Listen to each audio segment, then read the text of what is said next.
Welcome in, whiskey freaks. It's the Blind Tasting Podcast, your number one attitudinal bourbon destination. Today we've got a special episode, and I promised y'all I'd confront this issue, but things have kind of been changing day by day and minute by minute, I think you'd agree.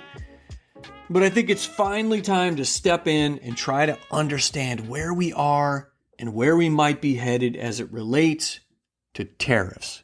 So today, we talk with somebody who's basically a finance genius and really an economics guru. He's currently working for an investment council in a state I won't name for privacy reasons, but suffice it to say, he's got his finger on the pulse right now, and he's got some views and he's got some ideas on the whole tariff situation. I want to pick his brain, and I hate saying that, but here I am saying it. So please welcome Braden Stark to the pod. Braden, I'm so glad you could join us today. And of course, everybody knows I've got strong opinions and ideas about what's going on in the whiskey world. But honestly, this one's a bit above my pay grade. And I think we need some clarity and maybe even some guidance as we kind of work our way through these crazy times. So welcome in. Thank you for having me. It's good to be on here, and I'm excited to break this down with you. Yeah, I'm really super glad you could carve out some time today to discuss what's clearly dominating the news cycles every single day. And it's really impacting the entire world and obviously the whiskey world in a huge way.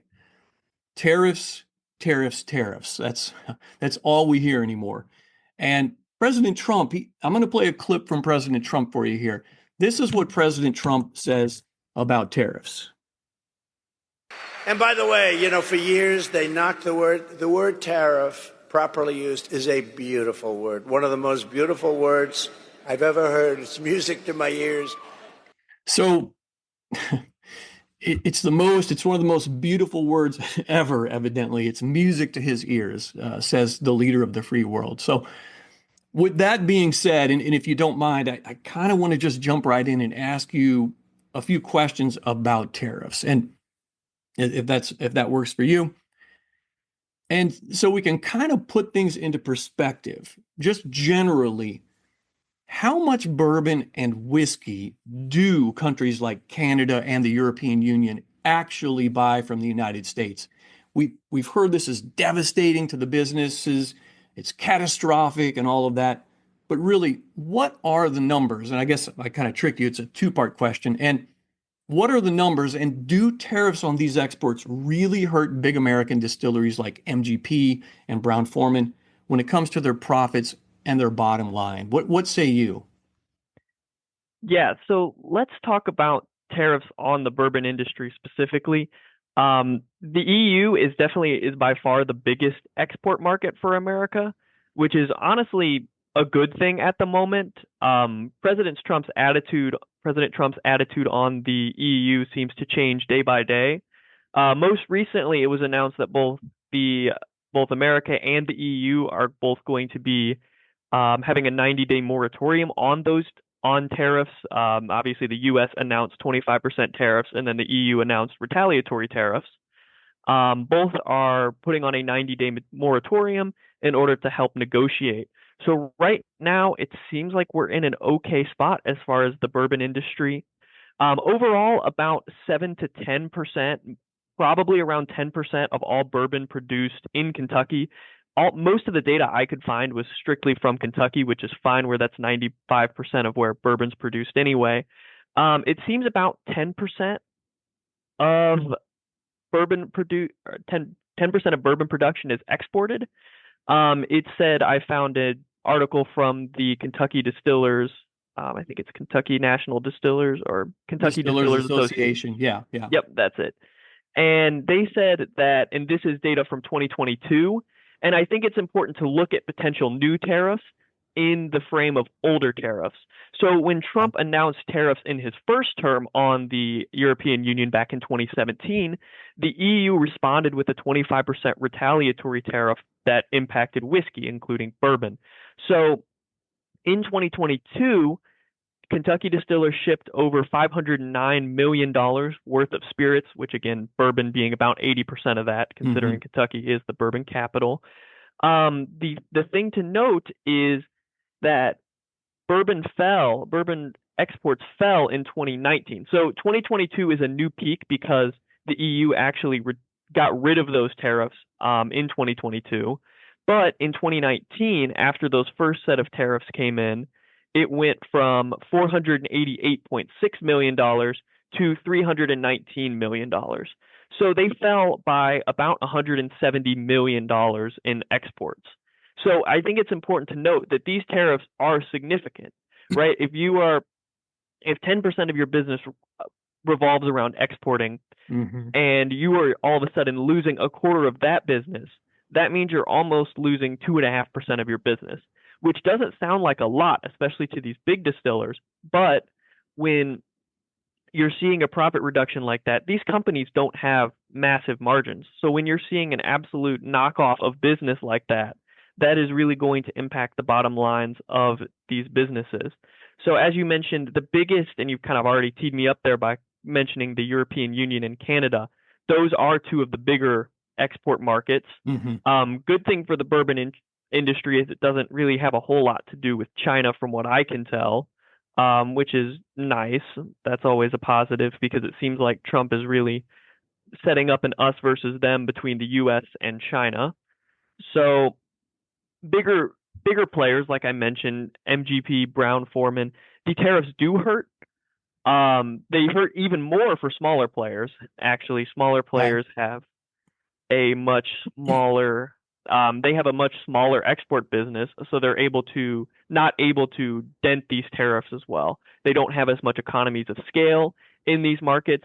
So a 25% tariff could be eating the entire profit margin out of these export businesses and leave them with making absolutely no profit overseas. Okay. Well, the reason I pick on Brown-Forman and MGP all the time, I think it's because they're both publicly traded. And so there's a lot of transparency there with the data, with the numbers, right? So I know the bourbon and the whiskey market is there's Pernod Ricard, there are other players, but Brown-Forman and MGP are kind of in the forefront. So I pick on them a little bit, and that's why I'm kind of framing a lot of this in that particular framework. And I'm going to do the same thing here. I'm going to ask you another question about those guys. Brown-Forman and MGP, they both sell whiskey in the US and they sell it overseas. But what I want to know is when tariffs get added or the tariffs get removed, how does that specifically, how would that affect their pricing models of their products? And more importantly to me, and this is how I frame a lot of things on the podcast here, who ends up paying more, the company itself or the customers? So yeah, looking at tariffs being imposed like that, they impact everyone. Usually it's some sort of cost split, like you mentioned, as far as who pays more, because everyone pays something. Yeah. Both the company and consumers are both going to pay a price. The problem that we see with these tariffs going into play is the businesses are largely tapped out. If you look at the inflation in the US a lot in 2021 and 2022, the difference between that and previous inflation is a lot of the recent inflation has been in raw materials. If you think a lot of people have been focusing on the rise in housing prices, same thing could be said, lumber and housing prices, lumber and wood and barrels, all those kinds of things. It's really been a rise in input costs. And the companies have done their best to kind of brunt those costs, but a lot of it gets passed on to the consumers. So with these tariffs, these companies are, for the most part, forced to put the majority of the lion's share of the tariffs, in my estimation at least, on the consumer, because the businesses have really seen such a rise in input costs. If they don't pass these additional tariff costs onto the consumer, they're just not going to make a profit because of not only these tariffs themselves, but of previous inflation that we've seen that has really lowered the profit margins of these businesses. As they've already tried to eat as much of this past inflation as they can, they're not going to be able to eat as much inflation going forward. So do you think that these publicly traded companies, and again, picking on those guys, do you think they're doing anything differently than the privately held companies or the smaller distillers? I think you need to consult a lot of their stuff, but to my understanding, they are able to kind of deal with these tariffs a little bit better than your average business just because they're bigger. Mm-hmm. They have economies of scale that can kind of lower unit costs of these things. Right. When you're making 1,000 barrels, it's a lot cheaper per barrel than it is to make 1 barrel. Right. So I don't know if their operations are any different besides being more efficient and being able to kind of hammer down these costs as much as they can compared to smaller distillers. I don't know if there's any specific difference in operation besides, just being bigger and having more efficient supply chains. Mm-hmm. I couldn't tell you if there's anything different. It's fundamentally in their actions, but I know being bigger is better in this case and allows them to kind of deal with these tariffs a lot better than smaller distilleries are. So this is kind of along the same lines. We're just kind of following the road down the way it's taken us. And this is kind of going to be a two-part question. We've seen reports that some bourbon distilleries are shutting down or cutting back. And one example that people have been using, I've been seeing this in the news media a lot, is Garrard County Distilling. And they recently kind of shut down production. They may be closing for good. It's hard to tell. And it's less than 2 years after opening. Brown-Forman recently laid off hundreds of their workers in Louisville, and they're closing the Louisville cooperage. They're going to stop making their own barrels because, again, and like you said, as far as economies of scale, they're going to be purchasing those barrels from probably independent stave. So I'm not convinced that the Garrard County Distilling thing has anything to do with the bourbon glut or the market, so to speak, as much as it has to do with poor management. But nevertheless, we're seeing these things happen. And what I'm wondering is there any way to explain what's causing these kind of changes? And how much does that have to do with these tariffs? Or could it just simply be there's lower demand for bourbon right now? Well, I'd like to answer that as far as tariffs are pretty much an accelerant of anything that has already happened, right? It is, economists are still debating whether these tariffs will cause a one-time price jump Mm-hmm. or longer term inflation. But either way, it's really going to be exacerbating the problem because, as you mentioned, bourbon is kind of in a cooling off period, is the way I describe it. It Right. seems like bourbon hit a peak in COVID in that slightly late 2020, early 2021 type period. And as a lot of people honestly had a lot more time and a lot more money to invest in bourbon, whether it Yeah. be stimulus checks or that time with, everybody having to be quarantined at home, Right. bourbon just became a lot more popular and that whole sector just became so much larger. And a lot of these distilleries thought the good times would keep rolling. It was kind of a lot to do with work from home, where a lot of people thought work from home was going to remain a lot bigger of a lot more important in work culture than it actually did. People in 2020 were predicting that, yeah, obviously everyone's not going to be working from home, but we could still see half the jobs of people working from home 5 days a week.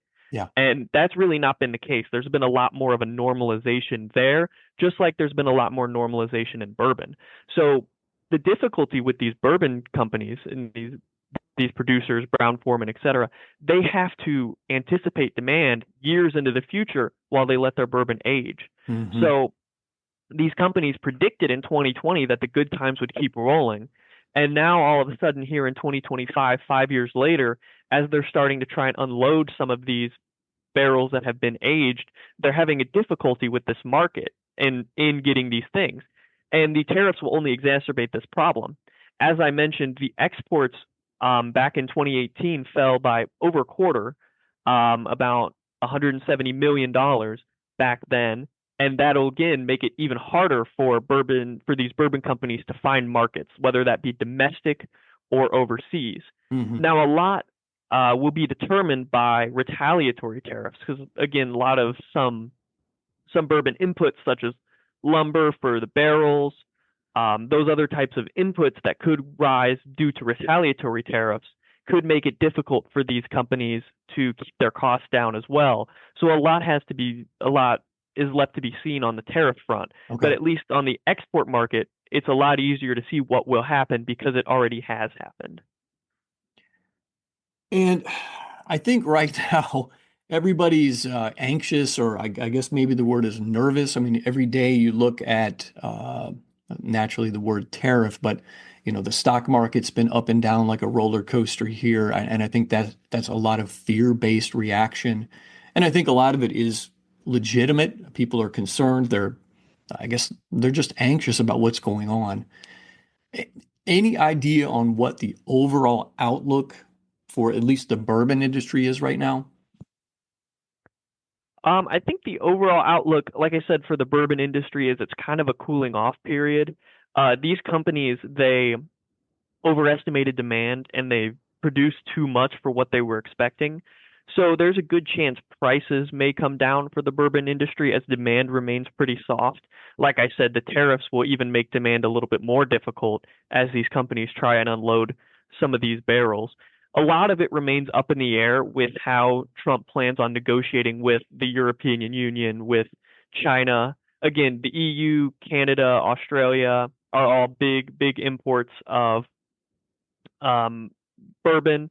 So it just kind of depends to be seen how these tariffs impact the industry and then how spending it remains propped up with bourbon being more in a cooling off period, like I said. So it remains to be seen how long this cooling off period is, but it's kind of a trend that we've been seeing for the past couple of years, and I know you've been talking about as well, Right. of kind of sounding the alarm on that reduction in demand. So I can't exactly tell you when that demand is going to recover, but I know if these tariff plans continue to be implemented as they're being suggested, we could see the demand curve fall a little bit further, and it may be even longer before that demand picks back up for these companies. Yeah. So I guess my last question was really when will the madness stop? But I guess you kind of answered that question for me already. I mean, unless you have anything to add to that, my question is when will the end be to all this madness? It like I said, it depends on how the administration decides to do these negotiations. Before, it seemed like a broad they called it retaliatory, but it was really beyond retaliatory. It was just broad-based tariffs on pretty much most of the world's leading trading partners. It seems like the strategy has now narrowed to being an us versus them classic trade war with China, and with basically Trump trying to make the rest of the world pick sides in that argument, and then try and pick America's side. So it seems to me like the goals are changing every day, and tariffs specifically will probably be resolved in the next year as the administration crystallizes their strategy and begins negotiations with other countries. As far as the broad-based drawdown in demand, that could be years away Mhm. from hitting that bottom, especially when the American consumer is looking shakier, and those tariffs could, like I said, make it even further as these companies find lower demand not only in the US but also abroad. So we're probably a few years away from bourbon hitting its lowest point in demand. I know Brown-Forman stock has, I think, halved since that peak, like I Yeah, yeah, mentioned at the end of yeah, 2020. yeah. And And there's MGP, just for the sake of discussion, MGP's fallen 62% in the last 12 months. wow, okay. So yeah, these companies, it doesn't seem like the market is seeing any end in sight for the perils of the bourbon industry. I'm not seeing much either.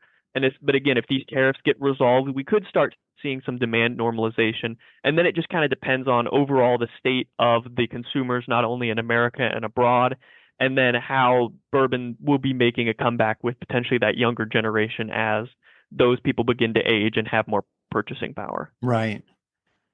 Well, I don't think the word tariff really brings to my mind a big, beautiful rainbows or sunshine. And I know the president says that is music to his ears, but I tend to disagree with that. And I really would like I said, I'd like the madness to stop, and hopefully it will soon. The bourbon and the whiskey industry is having a hard enough time right now. Like you said, the peak demand is over, and they've got a glut, and what are they going to do with that? And now they're up against, they've got their backs up against the wall with these tariffs. So, well, hey, I really appreciate, like I said, you setting aside some time to meet and talk about tariffs. I've been promising the whiskey freaks for months now that I was going to talk about tariffs, or at least have somebody on here that knew what they were talking about talk about tariffs.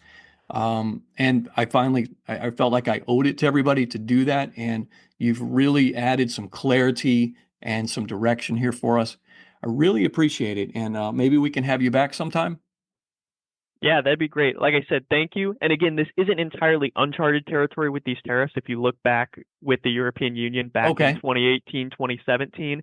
So if you are curious about that and you guys want to do some more research, listeners, feel free to do some more research that way because it's not entirely, the impacts have been seen before. So it's not completely uncharted territory. I will say that, but it will make things difficult. That's for sure.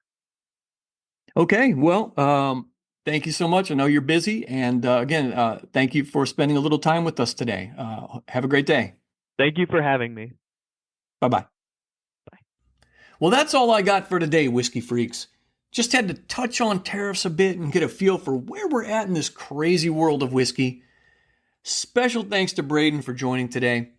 Don't forget to head over to Apple or the YouTubes or wherever fine podcasts are found and subscribe so you don't miss out when news breaks or when I drop a new episode. The whiskey world is crazy right now and you don't want to miss out on anything. Thanks for listening, guys, to the Blind Tasting Podcast, your #1 attitudinal bourbon destination.